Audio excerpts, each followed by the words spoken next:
সকালবেলার বন্ধুরে তুই বিকালবেলার দুশমন। বলেন তো কেন হইতে পারে? দুইটা কারণ।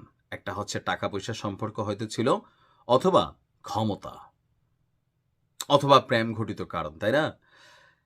গেল 17-18 বছর যাবৎ বা এর আগেও একটা সময় থেকে প্রায় আমার হিসাবে মনে হয় 25 বছর বিএনপি এবং জামাতের যে বন্ধুত্ব ছিল, এই নির্বাচনকে কেন্দ্র করে ক্ষমতায় কারা যাবে, তারা তাদের বিরুদ্ধে একের পর এক বক্তব্য, একদল আরেক দলের বিরুদ্ধে। আগে যে কাজটা আওয়ামী লীগ করা লাগতো, এই কাজটা এখন বিএনপি করতেছে জামাতের বিরুদ্ধে। আর বিএনপির বিরুদ্ধে আগে যেই কাজটা শেখ হাসিনা বা আওয়ামী লীগ করতো, এটা করে দিচ্ছে জামাত। আর আওয়ামী লীগের ফ্যান ফলোয়ার বা আওয়ামী লীগের নেতাকর্মীরা বিষয়টাকে উপভোগ করছে যে আহ, ধরেন কে কোন প্ল্যাটফর্মে গিয়া মজা নিবে। এটা কিন্তু শুরু হয়ে গেছে। এখন এইটা এমন এক পর্যায়ে চলে আসছে যে অলরেডি সংঘর্ষ তৈরি হচ্ছে। তো জিতছে কারা? কুমিল্লার ঘটনা। কুমিল্লার মধ্যে শিবির অধ্যুষিত একটু বেশি যে এরিয়াগুলো, এর মধ্যে হচ্ছে 14 গ্রাম, তারপর হচ্ছে নাঙ্গলকোট, বরুড়া, এইসব অঞ্চলে কিন্তু শিবির বেশি, মানে প্রকাশ্যে তাদের অ্যাক্টিভিটিসটা একটু বেশি। আবার বিএনপিরও সেখানে শক্তিশালী অবস্থান। তো দুইটা শক্তি যখন কাছাকাছি শক্তিশালী হয়, তখন সেখানে সংঘর্ষই হবে। ঘটনার প্রেক্ষাপট কুমিল্লার 14 গ্রামে বিএনপি নেতাকর্মীদের সাথে জামাত এবং শিবিরের নেতাকর্মীদের ব্যাপক সংঘর্ষের ঘটনা ঘটেছে। বিএনপির একটি ইউনিয়ন কার্যালয় এবং একটি কর্মীর বাড়িও ভেঙে দিয়েছে জামাত এবং ছাত্র শিবিরের কর্মীরা, দৈনিক ইত্তেফাকের নিউজ। এই ঘটনাকে কেন্দ্র করে আবার থানায় পাল্টাপাল্টি অভিযোগও দায়ের করা হয়েছে। গতকালকে রাত 9:30টার দিকে উপজেলার জগন্নাথ দিঘি ইউনিয়নের জগন্নাথ দিঘির উত্তরপাড় এলাকায় অবস্থিত, কারা আছেন এই এলাকার, যে বিএনপির দলীয় কার্যালয় আছে, সেই কার্যালয়ের সামনে এই ঘটনা ঘটে। তো দোষকার দুইজন দুইজনের দোষ দিচ্ছেন। স্থানীয় সূত্র বলছে, জগন্নাথ দিঘি ইউনিয়ন বিএনপির দলীয় কার্যালয়ের সামনে কথা কাটাকাটি থেকে কেন্দ্র করে সংঘর্ষে জড়ায় বিএনপি এবং জামাতের নেতাকর্মীরা। এক পর্যায়ে সংঘর্ষ। এ সময় বিএনপির কার্যালয়ে হামলা চালিয়ে ভাঙচুর করা হয়, ছবি আপনারা দেখছেন। আর এ সময় বিএনপি এবং ছাত্রদলের 3 কর্মীকে কুপিয়ে জখম সহ 6 জনকে আহত করা হয়। একই সময় জামাতের সহযোগী সংগঠন শ্রমিক কল্যাণ ফেডারেশনের এক কর্মীর মাথা, হাতে এবং পায়ে কুপিয়ে জখম করা হয় বিএনপির পক্ষ থেকে।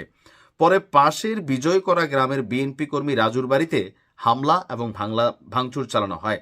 তারা এখন হাসপাতালে আছেন। তার মানে এই মারামারিতে আহতের সংখ্যা গণমাধ্যমে যেভাবে আসছে, সেই অনুযায়ী জামাত এবং ছাত্র শিবির মাইর দিয়ে জিতে গেছে। মাইর খাওয়ার পরিমাণটা বেশি হচ্ছে বিএনপির।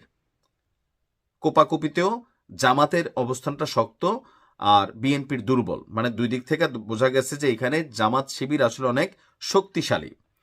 উপজেলা বিএনপির সাধারণ সম্পাদক শাহ আলম যিনি আছেন, তার বক্তব্য হচ্ছে, রাতে স্থানীয় স্বেচ্ছাসেবক দলের একটি অনুষ্ঠান শেষে ইউনিয়ন বিএনপির কার্যালয়ে 6-7 জন নেতাকর্মী অবস্থান করছিলেন। এ সময় জামাত শিবিরের 30 থেকে 40 জন নেতাকর্মী অতর্কিত হামলা চালিয়েছেন।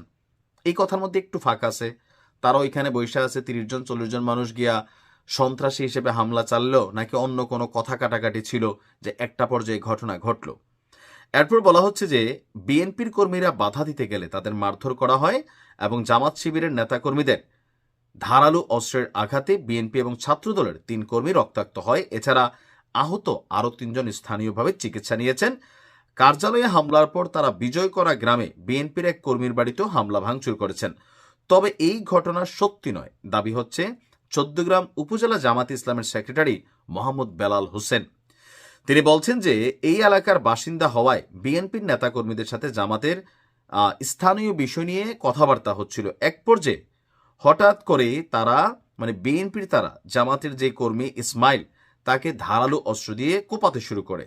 তার পুরো মাথায় কোপানো হয়েছে, এছাড়া বাকি শরীরেও জখম আছে। জামাত নেতার দাবি যে ইসমাইলকে এভাবে আহত করার পর স্থানীয় লোকজন ক্ষিপ্ত হয়ে বিএনপির কার্যালয় এবং তাদের এক কর্মীর বাড়িতে হামলা চালিয়ে ভাঙচুর করেছে। এতে জামাত কর্মী জড়িত ছিল না। তো পুলিশ বলছেন, পুলিশ আর কি বলবেন, যে ভাই আমরা দেখতেছি, ইনভেস্টিগেশন করতেছি। তো এই ঘটনাগুলা দোনো পক্ষের কারোর জন্যই ভালো না। বাংলাদেশের মানুষ চিন্তা করছিল শেখ হাসিনার পতনের পর বাংলাদেশ আরো শান্তিতে থাকবে, শান্তিতে। তো গত 15 মাসে এই দেশে যেই পরিমাণ ঘটনা হচ্ছে, মব, যার বিরুদ্ধে যার খুশি ঘটনা ঘটাই দেওয়া, এই পরিস্থিতিগুলা এমন একটা আকার ধারণ করছে যে দুই দল, জামাত এতদিন পর্যন্ত অনেকটা শান্ত ছিল, কিন্তু ইদানিং সময় জামাতের নেতাদের অধ্যত্বপূর্ণ বক্তব্য, উল্টাপাল্টা কথাবার্তা জামাতের যে জনপ্রিয়তা ছিল সেখানে কিন্তু ভাটা ফালাচ্ছে। আবার বিএনপির প্রতিও যে জনপ্রিয়তা ছিল, বিএনপির জায়গাতেও কিন্তু কিছুটা ভাটা পড়তেছে। কারণ দল হিসেবে বিএনপি বা জামাত এমনভাবে শক্তিশালী না যে ধরেন 51% ভোট তাদের ব্যাংকে আছে, নাই। বিএনপির ভোট আছে ধরেন অ্যাভারেজে 30 থেকে 40%, জামাতের ভোট আছে 20 থেকে 30%, আওয়ামী লীগের ভোট আছে এই দেশে 30 থেকে 40%, এখন অনেকটা কম আছে। বাট এই যে ফ্লোটিং ভোটারগুলা, তারা তো ফ্যাক্ট রাখে। এখন এই বিষয়গুলো যখন গণমাধ্যমে আসে, দেখে, মানুষের মধ্যে প্রতিক্রিয়া তৈরি হয়। সো দুই দলেরই উচিত রাজনীতির জায়গায় রাজনীতি কিন্তু কারোর জীবন নষ্ট করা, বাড়িঘরে হামলা চালানো, ভাঙচুর করা, এটা রাজনীতির সৌন্দর্য না। এতে রাজনৈতিক দলগুলোর প্রতি মানুষের ওই যে পুরান যে আওয়ামী লীগের প্রতি ধারণাটা ছিল, এখন আবার ঠিক একই ধারণা এই দুইটা দলের প্রতি কিন্তু গজানো শুরু হয়েছে। আর এটা কন্টিনিউ হইতে থাকলে এটা লাভ হয়ে যাবে আওয়ামী লীগের, এছাড়া অন্য কেউ এটার ফায়দা পাবেন না। রাজনীতির জায়গায় রাজনীতি থাকবে, কথা কাটাকাটি হইতে পারে, কিন্তু তা নিয়ে একজন আরেকজনটা মাইরা ফেলা, তারপর হচ্ছে যে হাসপাতালে পাঠানোর মতন অবস্থান তৈরি করা, বাড়িঘরে হামলা ভাঙচুর, কারোর রাজনৈতিক কার্যালয় ভাঙচুর, এই যে আওয়ামী লীগের শত শত কার্যালয় ভাঙচুর করা হয়েছে, এখন বিএনপিরটা জামাত করতেছে, জামাতেরটা বিএনপি করবে। রেজাল্ট কি? পরিবর্তনটা কি? ভালো থাকুন।